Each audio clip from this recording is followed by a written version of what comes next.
Hey everyone, my name is Rooster and welcome back to Mechabellum. In today's video it'll be another mountain test, and so big thank you to Sparty for playing with me on the test server. What we're going to try to do is play the longest range game possible.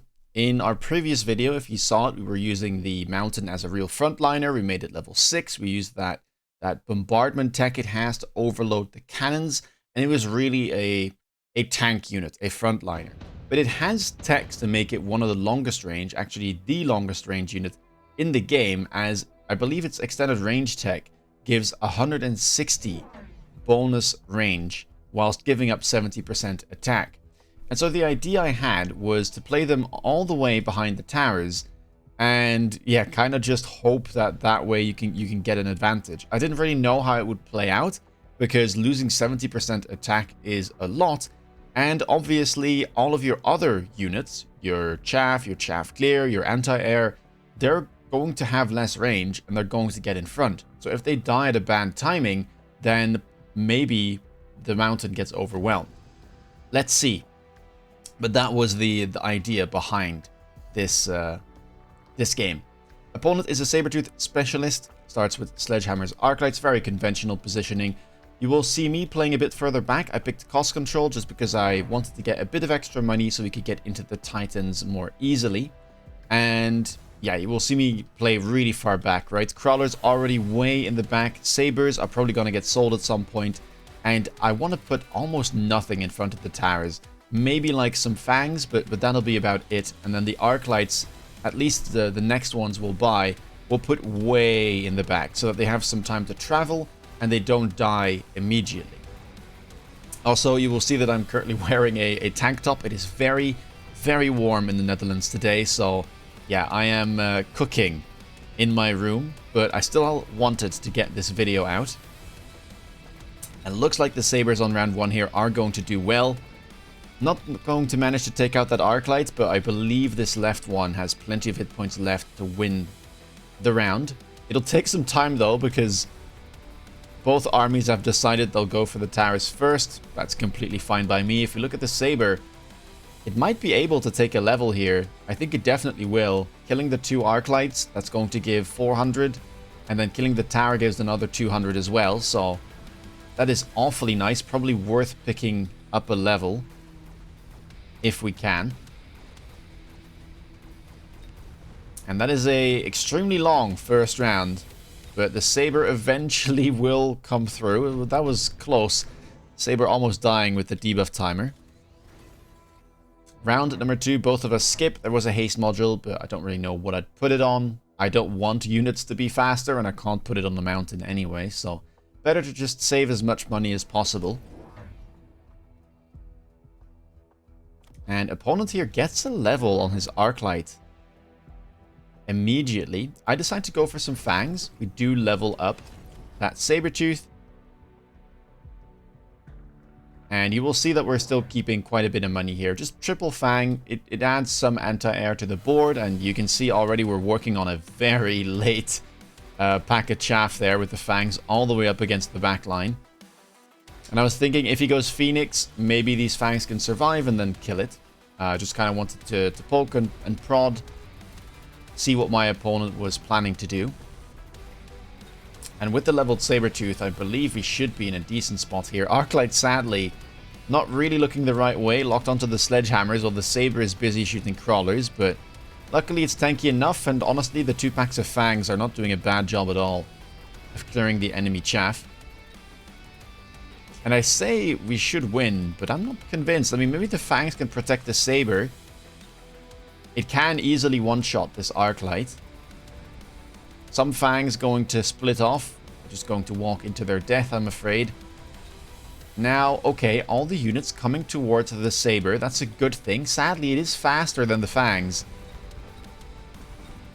Oh, but it kills that Arclight and splashes some sledges as well, I believe. So another round win. Very happy with that. The more healthy we are, the easier it'll be in that mid-game once we start buying the mountains. And we'll need a lot of money because if I want to buy a mountain on, say, round 4, I'm definitely going to need to get efficient maintenance. And then we want other techs as well. So, yeah, the cost of those are going to get more and more expensive as we buy more techs. Round number 3, range arc lights. We got to set up our chaff clear. And you can see already arc lights here that are getting added are way in the back, right in front of those backline crawlers. And I'm really trying to play as far back as possible. Triple arc light recruit. And we're going to start selling out of our sabers. That level 1 wasn't really doing too much. And I wanted to start getting some money back. We are due some unit reinforcements next round. If it is not the most important and it just has like one big unit I can sell, then I would like to have that sell button available. And I also would have liked to already kind of get out of my sabers because I can only sell one thing a turn. So keeping it on the board, and then if I want to sell the unit drop next turn, you know, it'll have to stay around for longer. I'd rather retrieve my resources and really start investing into the units I want. You'll see that we already picked up the mountain unlock there. I mean, it is the test server, so take whatever you see here, perhaps with a grain of salt. But yeah, both of us were experimenting to some degree. Opponent also going for the range arc lights. Both of us pick up that shield drop. And I would imagine that we do lose that right side. Opponent has the sledgehammers over there, and well, I have been selling out of my saber, so the damage is not really there to take down those mid-sized units. Left side though, looking fine. Arc lights locked onto that saber, and it means that the fangs get to do something. Although I believe we will still end up losing. Right side collapsed, tower falls, and that'll be all she wrote. Higher level arc lights will take down mine. The good thing though is we do keep our shield, and I mean, it's fine to lose a round here. We won the first 2. That's completely okay. Round number 4, as expected, we do have the unit reinforcements. Lots of deployments though. Steel balls and Wraith worth the most, but steel balls harder to sell overall. So I decided to pick up the Wraith, worth 600 if we sell both. We'll sell one now. And this is what I mean, right? When you get deployments like this and you want to sell, it would have been somewhat annoying if I had the sabers as well, because that means, you know, I have to use 2 turns to sell the Wraith, then I have to use another to sell the saber, and by that point, we probably have another unit drop again. So yeah, this is kind of what I meant when I said selling the saber, like, kind of frees up my board, right? And frees up my sell button. And here we go. Mountain. There it is. So the idea for this game is to go extended range ammo. I don't really have another plan in mind, but that is kind of the main tech that I want to click. We could also go for gun-launched missile, perhaps. As I said in my first video, I don't think this tech is that good after testing it a bunch. But it does at least have 180 meter range, so that should pair decently well with a long-range comp like this. Wraith will do a fantastic job here. Opponent didn't get any anti-air. He just picked up the steel balls. I think he sold 1 pack. Kept the other 2, but as you can see, the Mountain will easily get rid of it. Mountain very good into these mid-sized units. It's a bit similar to Fortress or War Factory in that regard. And while its guns can shoot different targets, you can see they don't always do that, right? Like if one sledgehammer is just slightly ahead of the rest, then all 4 guns will shoot the closest target and shoot the same sledgehammer. But with 135,000 hit points on cost control, that is, normally it has like 150,000, it's a little bit too tanky for the arc lights to take down. Round number 5, super heavy armor picked up here for Sparty, and he decides to go for his own mountain. Levels up a steel ball, sells 1, and throws that super heavy armor onto the steel balls. It's a very good item pairing, I will say. Steel ball probably one of the best units to put this on. Whether it's going to be enough, though, we'll have to see, because the mountains, they do pack a punch, and while these steel balls might be hard for them to get anywhere close to the mountain. I decided to sell my saber because it's in a worse spot than the Wraith, in my opinion, and it was worth the same. I think it was level 3. And it was never going to do well into these steel balls. And then we just buy another mountain. For now, I don't need the range. I kind of want to see what my opponent does. And since we have clicked that efficient maintenance tech, it just makes sense to get more of them, right? Because that's where your value comes from. You can now just put as many mountains as you can afford on the board, and you don't have to pay for that upkeep. Mountain flashing gold, that means that we do have the level available if we desire to pick it up. And yeah, steel balls not really doing too much, getting stuck on the fangs, and then mountain's going to take it out. Opponent's mountain locked onto ours, and again, he does have the advantage not being cost control. He has both of the tower buffs. We have both, and then we have the second one on the attack enhancement too. We're gonna get debuffed here. Wraith still alive. And who's going to come out ahead here? I'd be curious to see. Okay, we've got 7,000 damage on our mountain, so it actually deals more damage than the opponents. Still, we're going to... Whoa, where did that go? Some of the forward-facing guns are there absolutely getting yeeted across the map. Some of them still falling down. Arclights having to watch their heads for the debris. And the Wraith should clutch up. Does it have enough damage? Only 20 seconds left. Some long rounds in this game, I will say. But yeah, happy that we kept the Wraith and we sold the Saber, because it does clutch up and it saves us some valuable hit points taking down that mountain. Round number 6. Stormcaller here could be worth considering, another very long-range unit, but I have to be a bit careful with the anti-air, so I decided to pick up the Wasps, since, yeah, if my opponent picked it, like, maybe it would have been annoying. Doesn't look like he goes for that, though. Sells the Steel Ball instead, picks up the Farseer, transitions to the item, picks up the level on his mountain, and I do the same. And then I decide to pick up yet another mountain, so we're already up to 3 now. We could sell our Wraith, but I was thinking if he picks Wasp, I'd be pretty happy to keep this Wraith around, because it is kind of good into untech'd Wasp. And so instead I decided to just sell my own Wasp. You can see there was a bit of indecisiveness here as to what I wanted to play. I mean, I had never played this comp before, and I was kind of like scratching my head about how I would deal with anti-air, because I wasn't running the anti-air tech on the mountain in this game, which I probably should be doing, although I have my concerns with clicking both extended range ammo and the anti-air tech, because both of those lower your damage. Now, of course, it's multiplicative, so it's not as bad as, you know, an additive debuff would be, but I think you stack like minus 70% times minus 50%, so it's really like you will have no damage.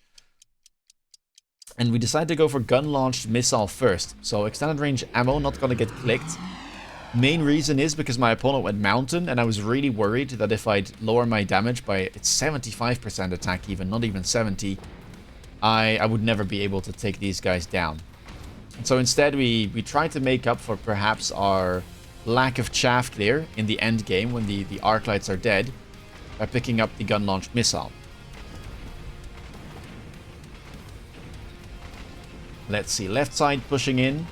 Mountains locked onto one another, but looks like enemy mountain is going to get close to ours.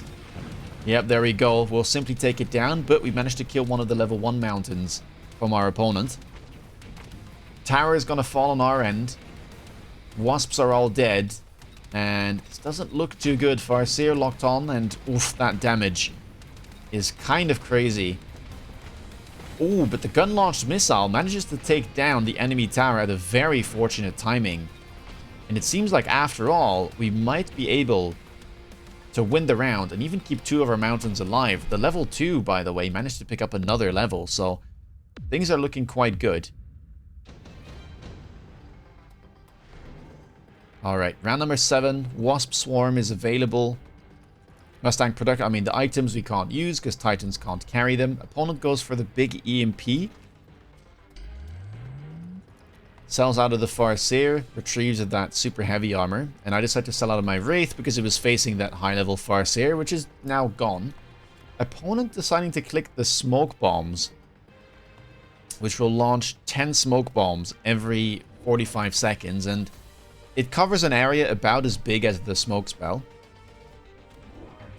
But this gave me kind of another reason to click that extended range ammo, right? Because I was thinking, well, if I just put a unit all the way up front, then the smoke is going to land near the line, and if I click extended range ammo, then my mountains are going to have so much range, they're probably never going to step near the smoke. For now, though, we're just going to pick up a level on the mountain and then a fourth one to kind of complete the symmetry. Opponent also has the gun-launched missile now, so triple tech on his mountains compared to my double tech. He is floating an item there, though, and he decides to loan, whereas we have only picked up the temp range and had no need for loaning. It's understandable, though, because he is much lower on hit points, and I'm still pretty comfortable at 3.7k. But yeah, look at that. Smoke landing perfectly on top of my mountain, so now it only has 75 meters of range. And looks like our arc lights are still kind of struggling. One of them getting absolutely demolished there by a gun-launched missile. Left side still looking fine. I mean, this is a level 3 fortress after all. Level 3 mountain, sorry. It does look very similar to a fortress. You'll have to excuse me. I probably will need to get used to this because, man, it just looks like an oversized fortress to me.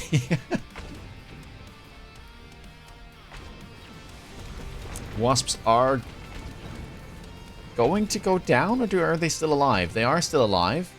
Oh, but it seems like there's a fang somewhere still from our opponent. And that's going to take down those wasps. I mean, I never would have been able to take down the mountains anyway, so maybe it's better it goes this way just to speed up the round a little bit. And now round number 8. We get scorpions. Again, my anti-air here is not the best. So, yeah, opponent picks up Phantom Ray, tries to punish that. And I'm thinking, what about Acid Siege Mode Scorpions? It's another ultra long range unit, and the acid will kind of make up for our loss of attack if we click the extended range ammo tech on the mountain. So this seemed like a pretty good pairing. Of course, it still leaves the anti-air question kind of up in the air, but it seemed to be a very good combination against the enemy mountains here. Now, as you will see, I'm not running siege mode because this was on the test server and I don't have all the text there, and I hadn't really checked all of my units, to be fair. So I had siege mode in mind, I just didn't have it on the bar. But oh well, we'll just have to make do with range and acid. If we put them far back enough, hopefully they'll be able to just, you know, put down some nice acid pulls, and then even if they die, the mountains can finish things off with that third tech, the extended range ammo.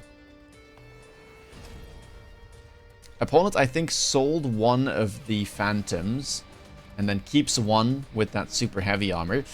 It'll be up to my Fangs, really, to take those down. I'm not sure if they'll be up to the task, but we'll see. We do have a decent amount of them. Then we're just going to pick up another Scorpion there.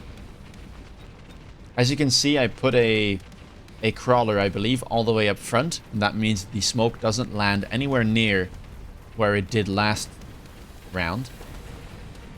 And just look at the range on this. One of the gun launch, or one of the normal cannons from the mountain has managed to lock on, and now an acid blast has landed right beneath it. So that, yeah, that is going down real quick. Acid below all of those enemy mountains. And things are looking pretty good here. I mean, opponent 1800 hit points left. If all the mountains survive, then that's just going to be enough. But maybe the Phantoms here can clean up enough. We'll have to see. There is still a Scorpion left as well. Although I think now opponent will survive. This is 1500, and then one Scorpion will make it 1800. So the air units will manage to save Sparty here for another round. Yeah, this level 3 mountain is not anywhere near dying. I don't know what it's doing. Kind of moonwalking sideways. Absolutely styling on the opponent. Okay, finally it stopped, and so will the round. Opponent lives, 68 hit points. But that was looking really good there. The acid combined with that extended range, crushing the opponent's mountains. This round, I believe both of us skipped. There was nothing of real interest there. We decided to pick up Shield on our Fangs because the opponent is relying on only Arc Lights to chaff clear. Shield is back off cooldown. I don't imagine it'll be that useful, but here we go. And then we decide to go for some Wasps on the left side, maybe with some range and an aerial specialization, as we could definitely use a counter to those Phantoms, but opponent sells out of the Phantoms. I'm guessing he wanted to, or he was hoping that I would kind of counter in the air and then he could reinforce his main board. And he decides to go for Photon Coating Farseer. He said to me he wasn't running Photon Loop, which is also a tech available to the Mountain. So he had to rely on the Farseer Photon instead, but that only lasts for 20 seconds, so I'm not convinced this is going to be that good. Photon typically in Standard is not ideal, just because like at least half of its value is wasted because the battle doesn't really commence until 10 seconds after the start of the round. Opponent's also going for that Mountain Plating, blocking 1000 damage per rank. So this guy's going to block 3k. Will it be enough, though, to overcome that acid boost that we get? Smoke, again, kind of landing in a completely fine spot for us. The shell casings kind of going up in the air, by the way, look really cool, I have to say. Let's see, can our Scorpion lock on? Looks like it is going in the right direction. Acid now landing below that level 2 mountain. Same thing on the left and the right. All mountains sitting inside it, and yeah, the Photon Coating has completely disappeared. And that means we should be more than capable of taking down the remainder of the units. So here we go. A game win on round 9 with a completely different mountain build. This was kind of fun to play. I still am wondering how viable it will be, because obviously the opponent was playing long-range game themselves. They were trying out Mountain themselves. They weren't really pressuring the air situation too much. Normally, I think I would be picking up something like that anti-air, maybe getting rid of, let's say, the smoke bombs to run that, or the gun-launched missile, perhaps. But yeah, it seemed like an interesting pairing, especially with that Acid Scorp. If I was running the Siege mode, I think this would have looked even better. So another comp, I'll probably give this a go on live servers once the Mountain is properly available to all. But for now, if you like this video, please leave a thumbs up. Let me know down below what you think of this extended range ammo setup. If you want to see me play live, check me out on Twitch. Or if you want to stay up to date with my latest content, then please consider subscribing. With that being said, take care, guys, and see you in the next video. Bye-bye.